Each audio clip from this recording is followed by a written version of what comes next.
nature are more important than profits. A world where the resources that we have are for the benefit of all of us. And if I may, el pueblo unido jamás será vencido. Thank you. Thank you so much, Jill, from the Friends of Latin America. Thank you for reminding us. National solidarity! Long live international solidarity! Long live international solidarity!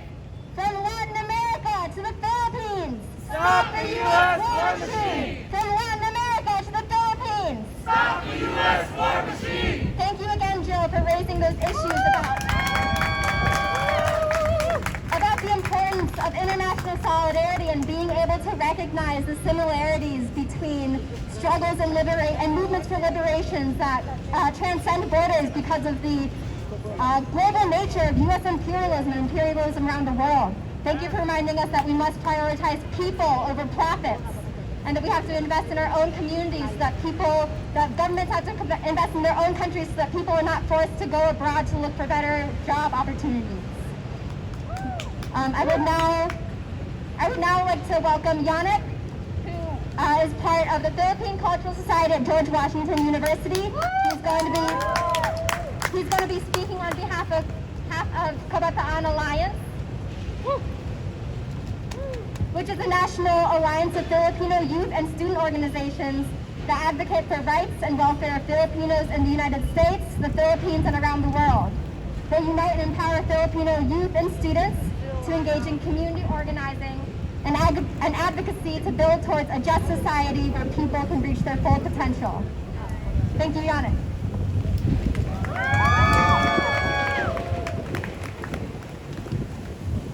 What's up, y'all? So, I'm going to teach a chant real quick that will come in handy later on.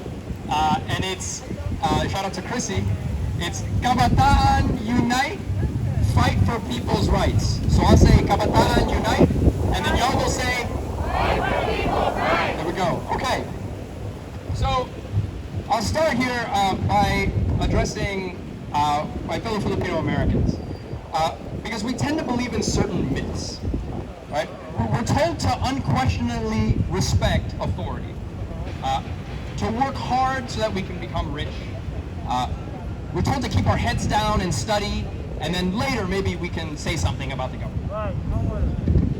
Our college Filipino orgs often reflect these same sentiments, right? We do cultural dances, and we make lumpia, and we have, social events, because we're afraid people will tell us that we don't know anything about the Philippines.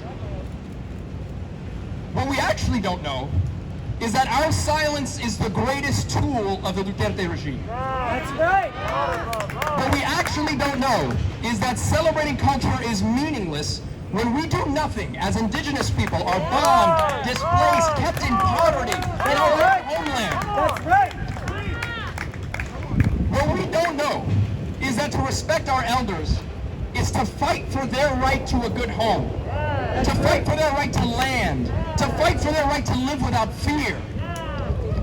When we just want to stay out of it, when we're not actively building our own narrative, we automatically accept the narrative of Duterte and his government.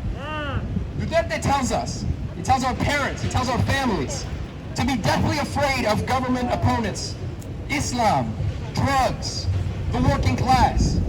He tells us that to be patriotic citizens, we have to be completely supportive of the surveillance, arrest, and displacement of the poor, of relief workers, of journalists. We have to completely support thousands of people being murdered in the streets, in their homes, in their schools. Because if we don't, the terrorists will kill us. But who are the real terrorists?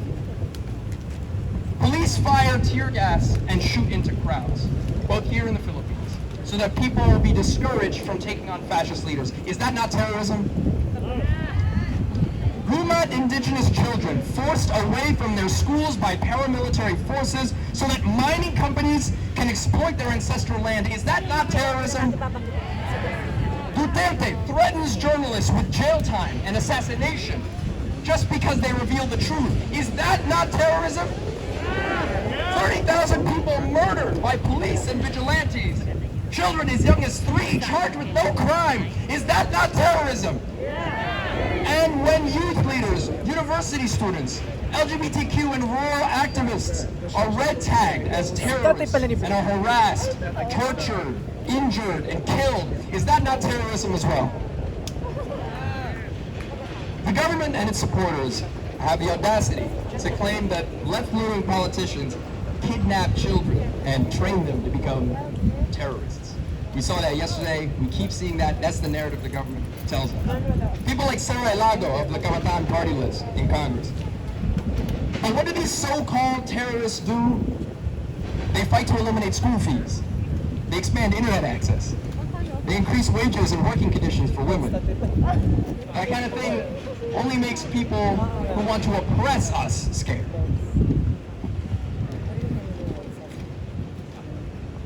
Duterte and his cronies go after the faces of our movement because they are afraid of our power.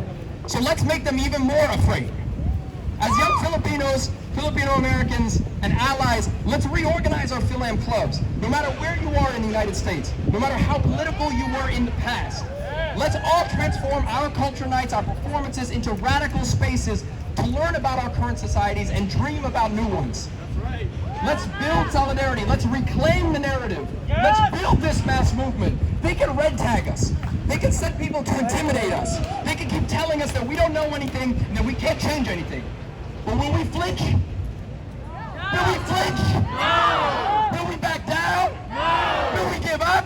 No! I said, will we give up? No! Will we give up? No! Kabataan unite! Fight for people's rights! Kabataan unite! Fight for people's rights! Kabataan unite!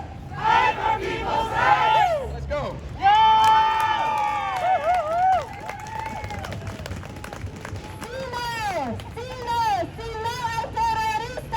Ang US, Duterte, Fil-Am, terorista! Ang US, Duterte, Fil-Am, terorista! Thank you so much, Janet, for that speech and for speaking on behalf of Kabataan Alliance and reminding us that the government will claim like organizations like Washington D.C. and Kabataan Alliance are terrorists. But is activism terrorism?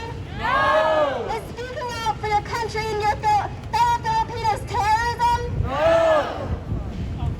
Thank you for reminding us of the importance of knowing our history and that we have the power to create our own narrative and the world that we want to see. I would like to welcome our next speaker, Lucy, from the Poor People's Campaign of DCU. The Poor People's Campaign challenges the evils of systemic racism, poverty, the war in poverty, militarism, and I'll pass it over to Lucy now.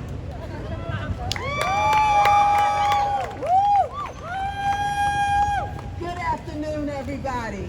Can everybody say Poor People's Campaign Poor People's Campaign! fights racism, poverty, and militarism?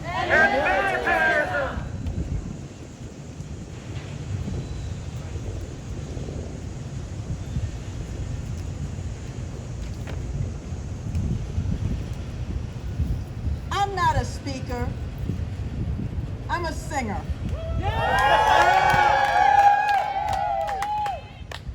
And when I heard that my Filipino brothers and sisters were doing something, I said to myself, I know there's going to be music, but I'm really surprised because I don't see anyone with the guitar. Right there! I remember Viernes and Domingo. I remember when we were fighting to get rid of Marcos. Some of my friends from then are no longer with us. But Yo, like those were like activists from back in the day.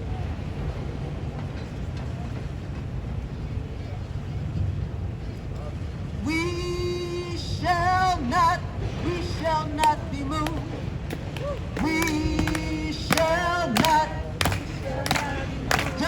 like a tree that's planted by the water. We shall not be moved. Aus Duterte! Aus Duterte! We shall not be moved. Let's do it together. Aus Duterte!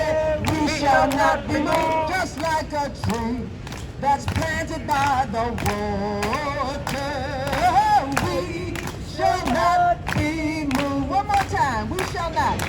We shall not. We shall not be moved. We shall not. We shall not be moved. Just like a tree that's planted by the water. We shall not be. Just like a tree. Just like a tree that's planted by the water, we shall not be moved.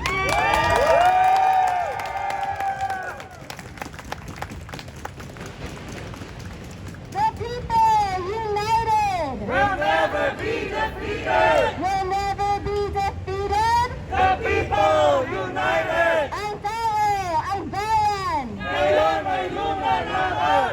The people united We'll never be